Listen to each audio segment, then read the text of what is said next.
Hey guys, आप सभी का वेलकम है गुरुकुल हब यूट्यूब चैनल पर। आज की इस वीडियो में हम बात करने वाले हैं एक बहुत ही इंपॉर्टेंट टॉपिक जो कि आरआरबी एनटीपीसी 2020-21 की तैयारी करने वाले स्टूडेंट्स के लिए बहुत ज़्यादा बेनिफिशियल होने वाला है। जिन बच्चों का एग्ज़ाम अभी सेकेंड फेज़ में स्टार्ट हुआ है या फिर थर्ड फेज़ में है या फिर उसके बाद होने वाला है, तो उनके लिए ये वीडियो बहुत ज़्यादा काम की होने वाली है।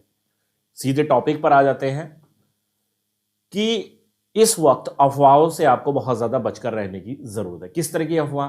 जैसे कि अभी आप सुन रहे हैं कि पेपर धीरे धीरे टफ होता जा रहा है। देखिए, मैं मानता हूं यहां पर कि 2-4 क्वेश्चन का फर्क हो सकता है, लेकिन बहुत ज़्यादा बड़े लेवल पर यहां पर पेपर में तब्दीली नहीं आएगी।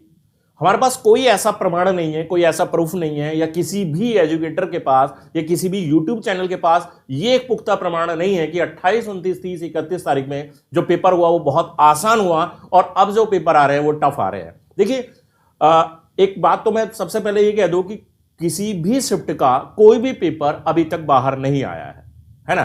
कोई भी पेपर बाहर तो आता नहीं है। हर एक क्वेश्चन का जो पता चलता है वो केवल मेमोरी बेस पर पता चलता है। कैसे पता चलता है?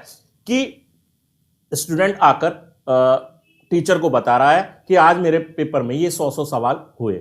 अब इस बात को आप कितना सच मान सकते हैं?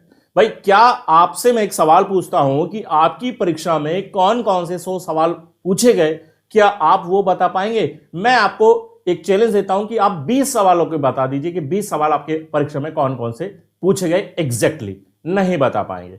तो यहां पर क्या किया जा रहा है कि क्वेश्चन को अपनी तरफ से पूछा कुछ गया है, नहीं पता। क्या पता भाई, जब पेपर ही सामने नहीं आया, क्वेश्चन ही बाहर नहीं आ रहा।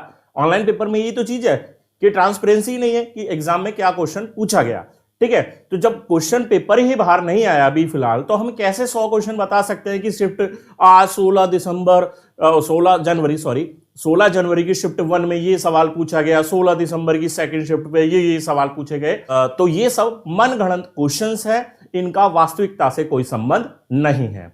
अगर कोई भी आपको यह बहकाने की कोशिश कर रहा है कि अब जो पेपर है वो पहले से टफ आ रहा है, तो आप इस तरह की बातों पर भी ज्यादा ध्यान ना दें। आप एक पढ़े लिखे समझदार स्टूडेंट है, कम से कम 12वीं पास, भाई एनटीपीसी की तैयारी कर रहे हो तो कम से कम आपने 12वीं पास कर रखी होगी। और काफी सारे ऐसे होंगे जो ग्रेजुएट होंगे, पोस्ट ग्रेजुएट होंगे, बीटेक वाले भी होंगे, यहां पर एमबीए वाले भी होंगे। तो काफी अच्छे खासे पढ़े लिखे बच्चे हो आप, तो आपको इस तरह की मनगढ़ंत बातों पर बिल्कुल भी विश्वास नहीं करना है। अपनी अकल लगानी है, अपनी समझदारी का परिचय आपको ऐसे वक्त में देना है।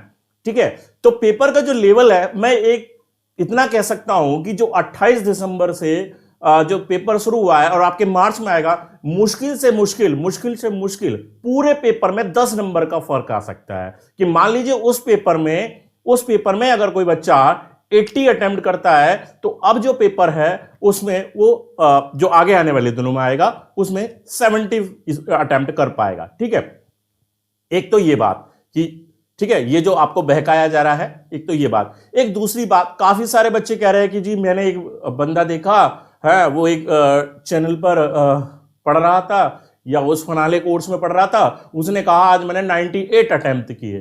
ठीक है, पेपर टफ बता रहा था लेकिन कह रहा था मैंने 98 अटेम्प्ट किए। तो आपको इस तरह की अफवाहों से भी थोड़ा सा बच के रहना। देखिए, कहने को तो कोई कुछ भी बोल सकता है, लोगों का बस नहीं चलता, वरना वो कह सकते हैं मैंने 100 में से 118 क्वेश्चन ठीक कर दिए। कोई कह देगा मैंने 125 क्वेश्चन ठीक कर दिए। ठीक है, तो यहां पर बस नहीं चल सकता क्योंकि 100 में से इतने मार्क्स लाना पॉसिबल नहीं है। ठीक है, ये एक सच्चाई है। तो मैक्सिमम यहां पर बताया जा रहा है, क्यों? आपको भ्रमित करने के लिए, आपको आपकी राह से भटकाने के लिए। देखिए, मैं यहां पर इतना कह सकता हूं कि पेपर में अटेम्प्ट तो आप कर सकते हो, मैं कह रहा हूं 100 में से 100 भी आप अटेम्प्ट कर दोगे, लेकिन यहां पर डिपेंड ये करता है कि आपकी एक्यूरेसी कितनी है। एक बच्चा वो है वो 90-95% तक की एक्यूरेसी दिखा रहा है, एक बच्चा वो है कि 40% भी उसकी एक्यूरेसी नहीं आती। मतलब 100 के 100 सवाल करके आया और बेचारा 40 सही किए, 60 गलत हो गए, 15 यहां पर 20 उसके निगेटिव के चले जाएंगे, 1/3 के निगेटिव, तो मार्क्स कितने आए? उसके 20 नंबर आए केवल, है ना। और कह रहा मैं एग्जाम से आउट हो गया, है ना। तो देखो, ये सारी व्यर्थ की बातें हैं, ठीक है, फेक बातें हैं। इन फेक फ्रॉड बातों पर ध्यान ना दें, है ना। और पढ़ाई पर आपको ध्यान देना है। आप जो पढ़ेंगे वही आपके एग्जाम में आएगा, वही एग्जाम में आपको सफल बनाएगा। ठीक है, तो आपको ना तो ये फेक बात पर ध्यान देना है कि बच्चा इतना अटेम्प्ट कर रहा है। हो सकता है अटेम्प्ट करेगा, लेकिन एक्यूरेसी कितनी है वो आपको ध्यान रखनी है। अगर आप 80 भी अटेम्प्ट कर रहे हैं लेकिन 90% से ज्यादा की एक्यूरेसी के साथ कर रहे हैं तो आप ज्यादा बेहतर स्थिति में है ना। किसी से यहां पर यह होड़ करने की जरूरत नहीं है कि मेरे 95 अटेम्प्ट क्यों नहीं हो रहे। सवाल है एक्यूरेसी का, ठीक है, कि मैक्सिमम अटेम्प्ट भी कीजिए बट मैक्सिमम एक्यूरेसी के साथ। एक्यूरेसी यहां पर बहुत ज्यादा मायने रखता है, चाहे नॉर्मलाइजेशन है यहां पर या नहीं है। हालांकि परीक्षा में नॉर्मलाइजेशन है और नॉर्मलाइजेशन से फर्क पड़ने वाला है एक्यूरेसी पर भी, तो आपको मैक्सिमम कोशिश ये करनी है एक्यूरेसी यहां पर आपको दिखानी है। बट ऐसा भी नहीं है कि आपने मान लो 60 क्वेश्चन किए एग्जाम में और 60 के 60 में मान लीजिए आपने 55 ठीक कर दिए, तो वहां भी थोड़ी सी समस्या है, क्योंकि इतना कम स्कोर इस तरह की परीक्षा में मायने नहीं रखता। तो कोशिश ये कीजिए कि क्वेश्चन थोड़े अटेम्प्ट भी हो लेकिन एक्यूरेसी पर आपको थोड़ा सा ज्यादा ध्यान देना है।